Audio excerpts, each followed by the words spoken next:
देखो बच्चों, हम लोगों ने स्पाइरेंस और एलीन्स की पिछले सेशन में ज्योमेट्रिकल आइसोमेरिज्म सीख ली थी और अब हमको पॉलीन्स में number of geometrical isomerism calculate करना है।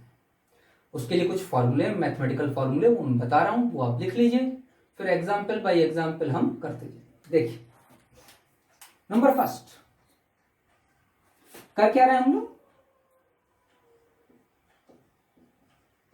Calculation of number of geometrical isomers in polyenes।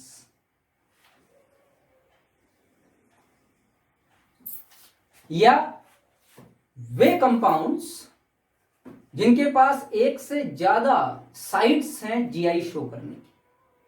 समझ पाते हैं? मैं जनरली एक पॉलीन वर्ड यूज कर रहा हूं। पॉलीन का मतलब होता है एक से ज्यादा डबल बॉन्ड प्रेजेंट हो। मैं उसमें एलीन भी यूज करूंगा, मैं उसमें कार्बन डबल बॉन्ड नाइट्रोजन भी यूज करूंगा। मतलब एक से ज्यादा साइट्स हैं जहां से जीआई शो हो सकती है। तो रूल नंबर 1,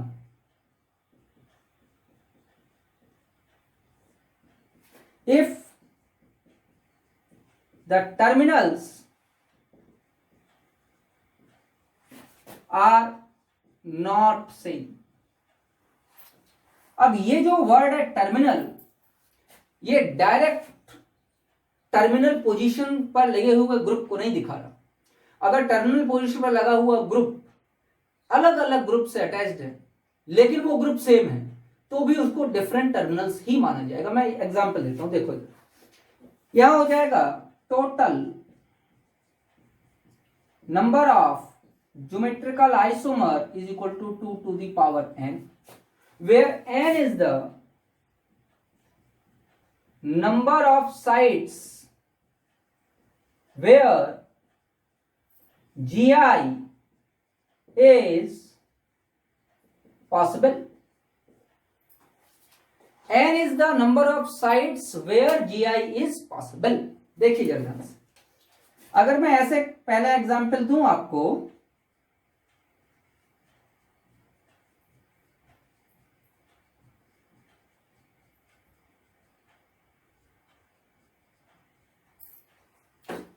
तो इस पहले एग्जांपल में एक साइट तो ये है जहां से जीआई पॉसिबल होगी और एक साइट ये है जहां से जीआई पॉसिबल है, क्योंकि इस कार्बन से भी लगे हुए दोनों ग्रुप डिफरेंट हैं, इससे भी लगे दोनों ग्रुप डिफरेंट हैं, और इससे भी लगे दोनों ग्रुप डिफरेंट है, और इससे भी लगे दोनों ग्रुप डिफरेंट है। अब इतनी तो बात समझ में आ गई होगी, इतने सारे लेक्चर्स कराएं। तो n की वैल्यू यहां पर आ गई बेटा 2। तो नंबर ऑफ ज्योमेट्रिकल आइसोमर आ गए 2 to the power 2 that is equal to 4। एक एग्जांपल और देखिए, यहां है CH3 CH double bond CH CH2 CH double bond N single bond. अब आप यहां पर ऐसा मत कर देना कि यहां और यहां जो डबल बॉन्ड लगे हुए हैं, मतलब जहां से जीआई पॉसिबल है, जीआई तो दो ही जगह से पॉसिबल है, एक यहां से और एक यहां से। यहां एक लोन पेयर है, मालूम है आपको, कार्बन डबल बॉन्ड नाइट्रोजन वाली चीज। लेकिन ये CH3 और ये CH3 देख के आप टर्मिनल सेम मत सोच लेना, टर्मिनल सेम नहीं है, क्योंकि ये विनाइलिक कार्बन से लगा हुआ CH3 है और ये नाइट्रोजन से लगा हुआ CH3 है, तो ये टर्मिनल डिफरेंट मानेंगे। तो इसके लिए भी n की वैल्यू आ जाएगी 2। तो number of geometrical isomerism 2 to the power 2 that is equal to हो जाएगा 4। तो ध्यान रखिएगा, if the terminals are not same, अगर टर्मिनल सेम नहीं है तो total number of geometrical isomer कितने हो जाएंगे 2 to the power n, और n is the number of sites where GI is possible. बेटा नोट डाउन करो, मैं अगला एग्जांपल देता हूं।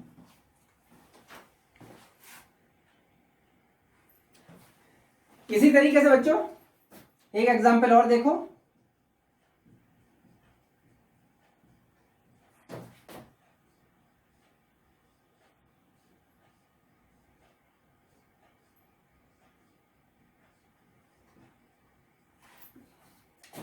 ये इस केस में भी क्या है, यहां से जीआई पॉसिबल है और ये एलीन सॉरी ये स्पाइरेन है और इस स्पाइरल में 3 रिंग्स हैं, तो अगर ऑड नंबर में रिंग है तो भी तो जीआई होती है, तो एक साइड ये और एक साइड ये, तो n का मतलब है number of sides in the compound where the GI may be possible. तो ये इन दो को एक n, तो n की वैल्यू क्या होगी, एक तो यहां आ गया, क्या n की वैल्यू की दो। टर्मिनल देख लेते हैं, ये CH3 लगा है, ये CH3 लगा, क्या सेम है, नहीं, ये CH3 इस विनाइलिक कार्बन से लगा हुआ है CH वाले से, और ये CH3 इस स्पाइरेन से लगा हुआ है। इसका मतलब टर्मिनल क्या है, डिफरेंट है, तो इसका मतलब इसकी आ जाएगी 2 to the power 2 that is equal to 4। ये मैंने आपको 3 एग्जाम्पल नॉर्मल बताए, और भी एग्जाम्पल अभी कराऊंगा। मैं अगला रूल बताने जा रहा हूं, तो रूल नंबर 2,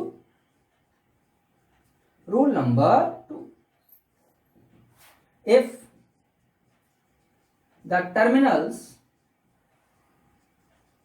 are same,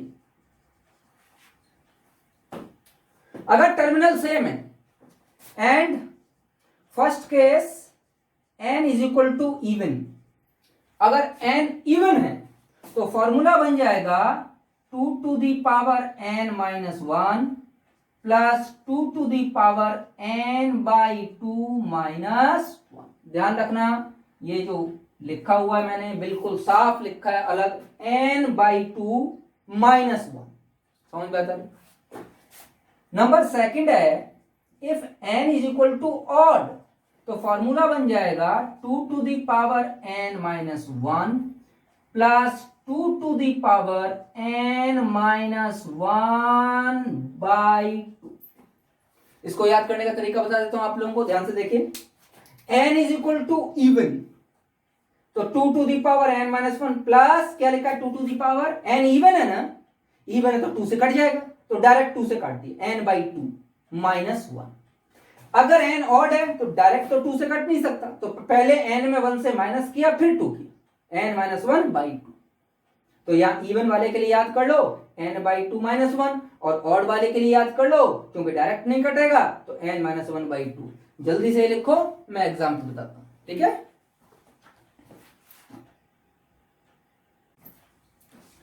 देखो बेटे, मैं एग्जाम्पल लिख रहा हूं, फिर मेरे साथ कीजिए। नंबर फर्स्ट,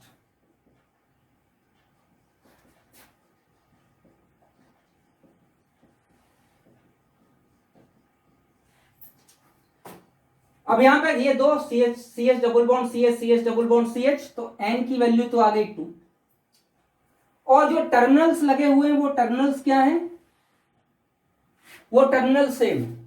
तो अगर वो टर्मिनल सेम है तो फॉर्मूला बन जाएगा 2 to the power n minus 1, मतलब 2 to the power 2 minus 1 plus 2 to the power 2 by 2 minus 1। यही तो फॉर्मूला होता था, 2 to the power 2 minus 1 2, और 2 to the power 2 by 2 मतलब 1 minus 1 0, तो कितना आ जाएगा, answer will be 3। There will be 3 geometrical isomers for this molecule.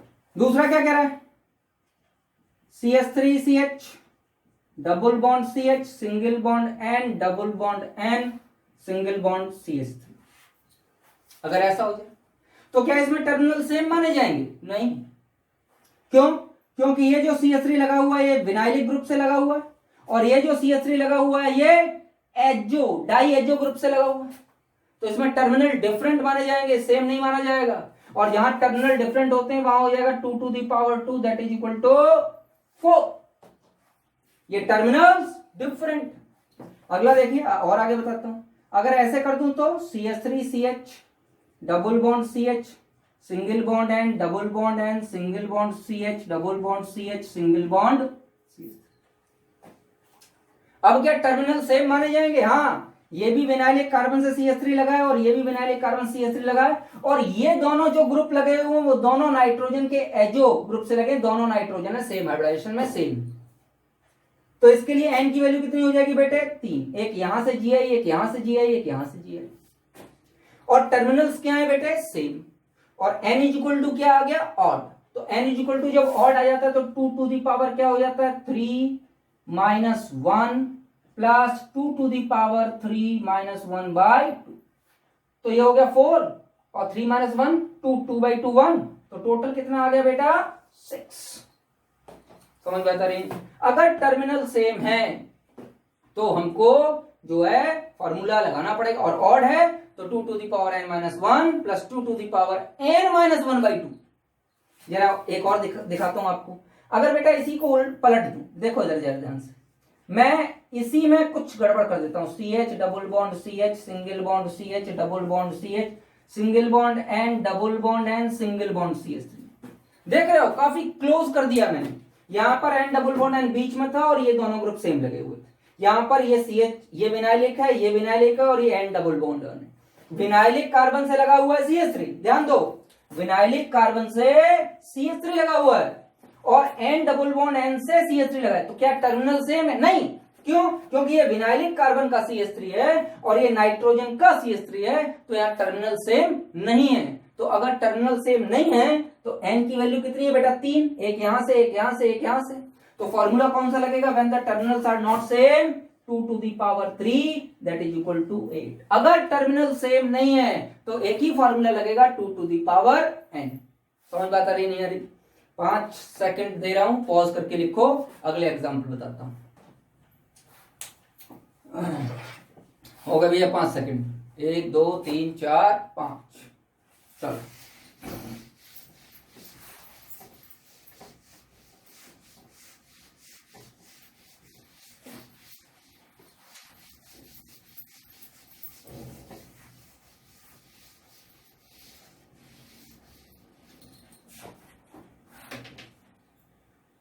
देखिए और एग्जाम्पल बताता हूं मैं आपको।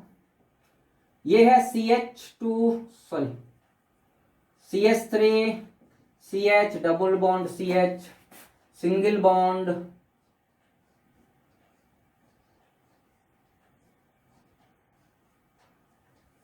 CH double bond CH। जैसे इस तरीके को एग्जाम्पल, क्या टर्मिनल सेम है? बिल्कुल सेम नहीं, कुछ नहीं दिखाई दे रहा। जीआई कहां कहां पाई जाएगी? एक तो यहां पाई जाएगी, एक यहां पाई जाएगी, क्योंकि 3 साइकिल है। जब स्पाइरो में ऑड नंबर में रिंग्स होती है तो जीआई पाई जाती है। अगर ग्रुप अलग, तो इस कार्बन से ग्रुप अलग अलग लगे, एक तो CH डबल बॉन्ड CH2 लगा और एक हाइड्रोजन लगा, 2 ग्रुप अलग अलग लगे। लगा देता हूं, एक क्या लगा हुआ है इधर से? हाइड्रोजन लगा हुआ।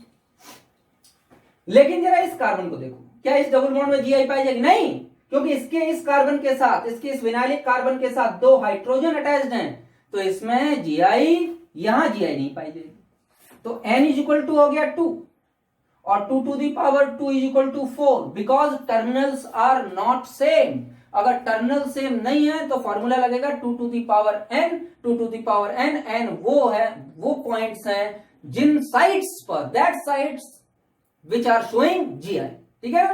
दो sides which are showing GI। ठीक, आगे देखिए, थोड़ा सा इसको बदलो। मैं कहता हूं CH3 CH double bond CH single bond CH double bond C double bond C double bond C H single bond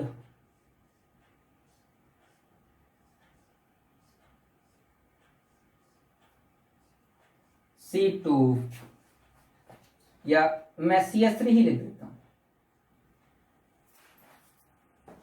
ध्यान दीजिए, क्या कहां कहां से जीआई पाई जाएगी? तो n की वैल्यू निकालो। एक तो यहां से पाई जाएगी जो प्योर एल्कीन है, एक यहां से जीआई पाई जाएगी odd number of cumulative double bonds are present, तो ये एलीन है। एक यहां से पाई जाएगी odd number of rings are present, और टर्मिनल पे 2 अलग अलग ग्रुप्स लगे हुए हैं, एक H एक CH3। H वैसे लिखने की जरूरत नहीं, आपको समझाने के लिए लिख रहा हूं। तो n की वैल्यू तो आ गई बेटा आपकी 3। बात समझ में? और टर्मिनल्स है डिफरेंट, टर्मिनल सेम नहीं है। क्यों? क्योंकि ये विनाइलिक कार्बन का CH3 है और ये साइक्लिक का CH3 है। तो क्या वो मतलब स्पाइरो, साइकिल पे लगा ना CH3, तो स्पाइरो का CH3 है, तो ये दोनों टर्मिनल सेम नहीं है, तो इसके लिए भी 2 to the power 3 that is equal to 8। और देखिए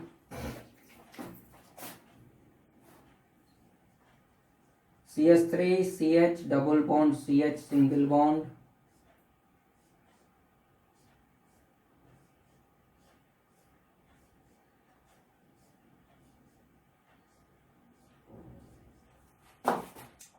single bond CH double bond CH single bond, ऐसा लगा हुआ। ध्यान दीजिए, एक जीआई तो यहां से पाई जाएगी क्योंकि ये प्योर एल्कीन है, जिसके दोनों विनाइलिक कार्बन पर लगे हुए ग्रुप्स डिफरेंट हैं। एक जीआई यहां से पाई जाएगी, ये स्पाइरेन है और इसमें ऑड नंबर ऑफ रिंग्स लगी हुई हैं, और एक जीआई यहां से पाई जाएगी क्योंकि यहां पर भी विनाइलिक कार्बन लगा हुआ है, प्योर एल्कीन। क्या इनके टर्मिनल सेम है? जी हाँ, इस विनाइलिक कार्बन से भी CH3 लगा है और इस विनाइलिक कार्बन से भी CH3 लगा हुआ है, तो इनके टर्मिनल सेम है। N = 3 and terminals are same. Formula क्या लगेगा बताओ? 2 to the power 3 - 1 plus 2 to the power 3/2 - 1। 3/2 - 1 sorry odd है ना, सॉरी लगेगा 3 - 1 बाई ऑड है। Terminals are same and N = 3, तो 2 to the power 3 - 1 4 और 2 to the power 3 - 1 का 2/2 1, तो 2 to the power 1 टोटल = 4 + 2 6। इस केस में हमारे पास कितने जीआई हो जाएंगे बेटे? 6 जीआई पॉसिबल हो जाएंगे।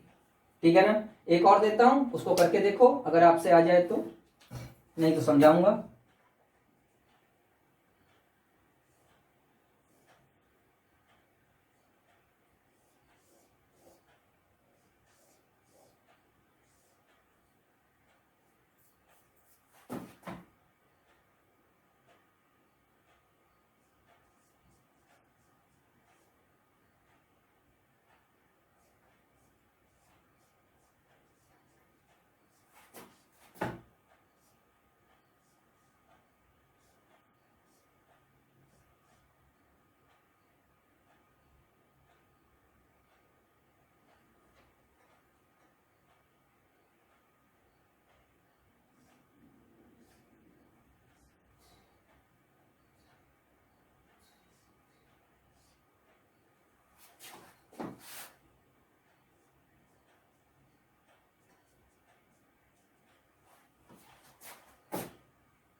ये दे दिया मैंने आप लोगों को। अब देखेंगे क्या इसमें टर्मिनल सेम। पहले तो कहां कहां जीआई पाई जाएगी? एक तो इस एलीन में पाई, सॉरी इस स्पाइरेन में पाई जाएगी, एक इस एलीन में पाई जाएगी और एक इस स्पाइरेन में पाई जाएगी।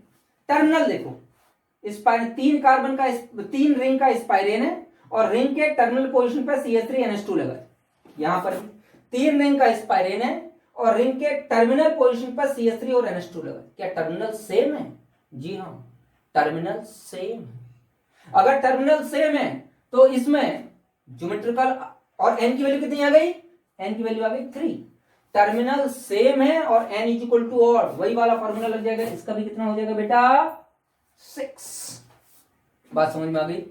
इसको नोट डाउन करो, फिर आगे बताता हूं।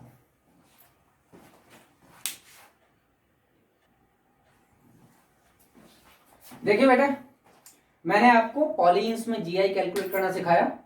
ये 2 स्पेशल एग्जांपल्स हैं जो जिसके बारे में वो वाले रूल्स नहीं लगेंगे, इसलिए इन दोनों को भी ध्यान से देखिए। ऐसा मैंने एक एग्जांपल आपको बताया था जब मैंने ये कहा था which of the following will show GI, और मैंने इसमें कहा था कि अगर ये अलग अलग हैं तो ही ये वाला डबल बॉन्ड जीआई शो करेगा, अगर इनका कॉन्फ़िगरेशन सेम है तो जीआई शो नहीं करेगा। मैं मान लेता हूं ये पॉइंट P है, ये पॉइंट Q है और ये पॉइंट R है, और मैं यहां लगा देता हूं P, पहले R, फिर Q और फिर P। क्यों?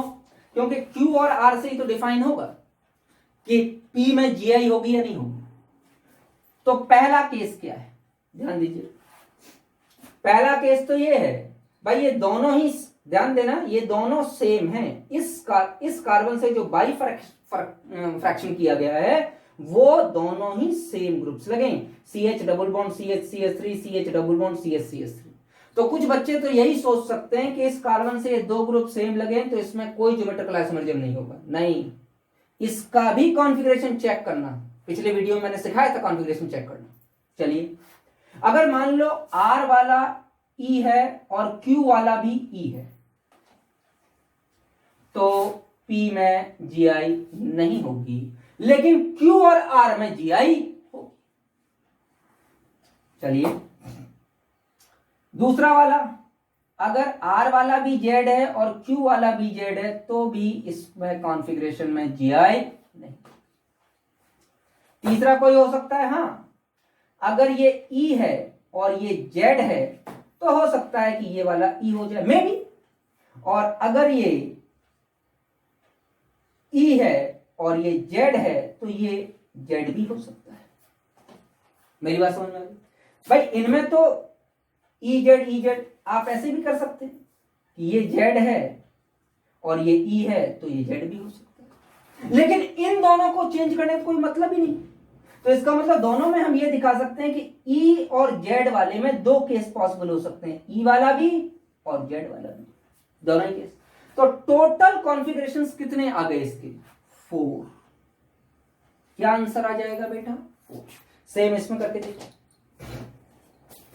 वही इसको मान लेते हैं P, इसको Q और इसको R, वही सेम वही। पहला, अगर Q और R दोनों E हैं तो कोई कॉन्फ़िगरेशन P का नहीं होगा क्योंकि P तो सेम हो जाएगा। अगर दोनों ZZ है तो भी कोई कॉन्फ़िगरेशन नहीं होगा। लेकिन अगर एक E और एक Z है, कोई भी, दोनों सेम है तो कोई भी Z हो सकता है। अगर एक E और एक Z है तो P या तो Z होगा या E होगा, तो उसके दो ग्रुप बन जाते हैं, EZE या EZZ या ZEZ। समझ में आता कि नहीं अभी? तो अगर जो है ये कॉन्फ़िगरेशंस EZ में पाए जाएं तो P वाले में या इस P वाले में भी GI शो हो जाएगी। ये दोनों बेटा स्पेशल केसेस हैं, ठीक है ना? स्टार बना के रख लो, ये दोनों ही स्पेशल केसेस हैं और इन दोनों का आंसर क्या है बेटा? 4। क्लियर बात मेरी समझ में आ गई? यहां तक मैंने आपको पॉलीइन्स के GI कैलकुलेट करना बता दिया। समझ में आता रही है? अब मेरे पास बचा है साइक्लो एल्केन्स के GI कैलकुलेट करना, कि साइक्लो एल्केन्स अगर हों तो उनमें GI हम कैसे कैलकुलेट करेंगे। समझ में आता रही? वो हम लोग क्या काम करेंगे जो है नेक्स्ट वीडियो में देखेंगे।